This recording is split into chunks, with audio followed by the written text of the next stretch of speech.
Supreme કોર્ટે તાજેતરમાં જબરજસ્ત નિરીક્ષણ કર્યું છે અને જણાવ્યું છે કે દેશમાં એક સરકાર હોય અને નેતાઓ સામે સંખ્યાબદ્ધ કેસ થઈ જાય અને સરકાર બદલાય ત્યારે આ બધું જ એવું ગાયબ થઈ જાય કે તે ક્યારેય બન્યું જ ન હતું। આખા દેશમાં આ પ્રકારની ઘટનાઓ અપવાદરૂપ હોવી જોઈએ, તેના બદલે એક બીમારીની જેમ ફેલાઈ રહી છે। આ તો રીતસર જાણે ન્યાયને મજાક બનાવી દેવાયું હોય તેમ લાગે છે। સુપ્રીમ કોર્ટે આ વાત તમિલનાડુમાં સરકાર બદલાયા પછી કેટલાક રાજકારણીઓ પર કેસ ચલાવવાની મંજૂરી જ પરત લેવાની અરજીઓ પર સુનાવણી કરતી વખતે કરી હતી। કોર્ટે રાજકારણીઓ અને મહત્વના સરકારી અધિકારીઓની સામેના મામલાને ટાંકીને જણાવ્યું હતું કે સંખ્યાબદ્ધ કેસો જાદુઈ રીતે ખતમ થઈ જાય છે અથવા તો નવી સરકાર તેઓને બચાવવા તેમની સામે કેસો પરત ખેંચવાની મંજૂરી લેવા પ્રયત્ન કરે છે। ઉલ્લેખનીય છે કે અગાઉની ભારતીય દંડ સંહિતા અને નવી ભારતીય નાગરિક સુરક્ષા સંહિતા બંને મુજબ ચુકાદો આપવામાં આવે તે પહેલા કોઈપણ તબક્કે કેસ પરત ખેંચવાની મંજૂરી કે છૂટ આપે છે।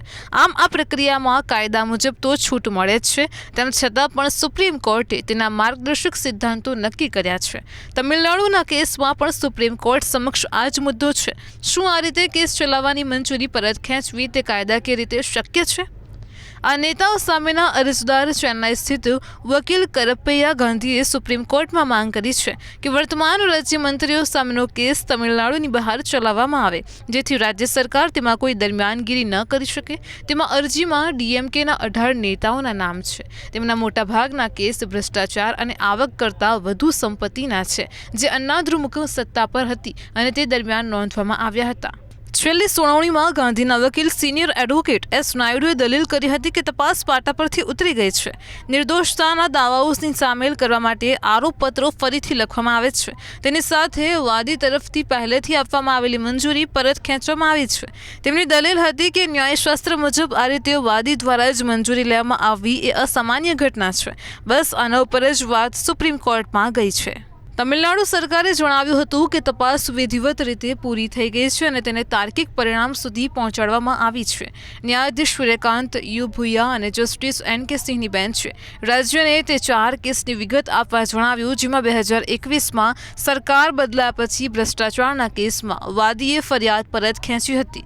આ વર્ષે મહારાષ્ટ્ર, કર્ણાટક, ગુજરાત અને દિલ્હીમાં આવા કેસ સામે આવ્યા છે। જૂનમાં મહારાષ્ટ્ર સરકારે રાજકીય અને સામાજિક આંદોલનો સાથે જોડાયેલા મામલામાં 31મી માર્ચ 2025 પહેલા દાખલ કરવામાં આવેલા બધા આરોપપત્ર પરત ખેંચતો પ્રસ્તાવ પસાર કર્યો। દિલ્હીમાં કાર્યકર્તા શહેલા રશીદ સામેના આરોપ હટાવી દેવામાં આવ્યા। શહેલા ઉપર 2019માં લશ્કરે અત્યાચાર કરવાનો આરોપ કરતો ટ્વીટ કરવા બદલ કેસ દાખલ કરવામાં આવ્યો હતો। આ જ રીતે ગુજરાતમાં 2015માં પાટીદાર આંદોલનનો ચહેરો રહેલા હાર્દિક પટેલને આ જ રીતે રાહત આપવામાં આવી। હાર્દિક પર રમખાણો કરાવવાનો અને રાજદ્રોહનો આક્ષેપ હતો, પરંતુ ભાજપમાં ભળ્યા પછી તેની સામેના બધા આરોપો પરત ખેંચાયા હતા। કેરળમાં એલડીએફ સરકારે 2015માં બજેટ સત્ર દરમિયાન વિધાનસભામાં ઘૂસીને અધ્યક્ષની ખુરશી પાડી દેવા બદલ અને સરકારી સંપત્તિને લાખો રૂપિયાનું નુકસાન પહોંચાડવા બદલ 2 આરોપી મંત્રીઓ સામેનો કેસ પરત ખેંચવા માંગ કરી હતી। સુપ્રીમ કોર્ટે આ પગલું ફગાવી દીધું હતું। આ જ રીતે કર્ણાટકમાં બીએસ યેદિયુરપ્પાના નેતૃત્વવાળી સરકારે રાજકારણીઓ સામેના 61 કેસ પરત ખેંચવાનો પ્રયત્ન કર્યો। આમાંનો એક કેસ તો યેદિયુરપ્પા સામે જ નોંધાયેલો હતો। આ ઉપરાંત ભાજપના નેતા સીટી રવિ અને જેસી મધુસ્વામી સામે રમખાણો ભડકાવવાનો અને ગેરકાયદેસર રીતે સભા કરવાનો આરોપ હતો। 2019થી 2023ની વચ્ચે કર્ણાટકની ભાજપ સરકારે 385 કેસમાં આ પ્રકારે કેસ રદ કરવા માટે 7 જુદા જુદા આદેશ જારી કર્યા હતા। તેમાં 182 કેસ નફરત ભરેલા ભાષણ, ગૌરક્ષકો દ્વારા હિંસા અને સાંપ્રદાયિક હિંસા સાથે જોડાયેલા હતા। તેનો ફાયદો સીધા 1000 આરોપીઓને થયો હતો। તેમાં ભાજપના વર્તમાન સાંસદ અને વિધાનસભ્ય પણ છે। આવું થાય પછી તો ગુનાખોરીને સીધી છૂટ જ મળે ને।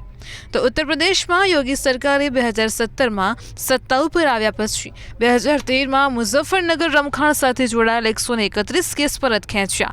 આ રમખાણમાં કમસે કમ 60 લોકો માર્યા ગયા હતા અને 50,000 વિસ્થાપિત થયા હતા। સરકારે ભાજપના નેતા અને ભૂતપૂર્વ કેન્દ્રીય મંત્રી ચિન્મયાનંદ સ્વામી સામે રેપનો કેસ પણ પરત ખેંચવા માંગ કરી હતી। તેના પહેલાની સમાજવાદી પાર્ટી સરકારે 2007માં થયેલા બોમ્બ વિસ્ફોટની સાથે જોડાયેલા 19 આરોપીઓ સામે આતંકવાદ સામેનો કેસ પણ પરત ખેંચવા પ્રયત્ન કર્યો હતો, પરંતુ અલ્હાબાદ હાઈકોર્ટે તેમ થવા દીધું ન હતું। મહારાષ્ટ્ર સરકારે પણ જૂનમાં ખેડૂત આંદોલનને લઈને મરાઠા અનામત સુધી રાજકીય અને સામાજિક મામલાઓ સાથે જોડાયેલા આંદોલનમાં 31મી માર્ચ 2025 સુધી દાખલ બધી જ ચાર્જશીટ પરત કરવાનો પ્રસ્તાવ જારી કર્યો હતો.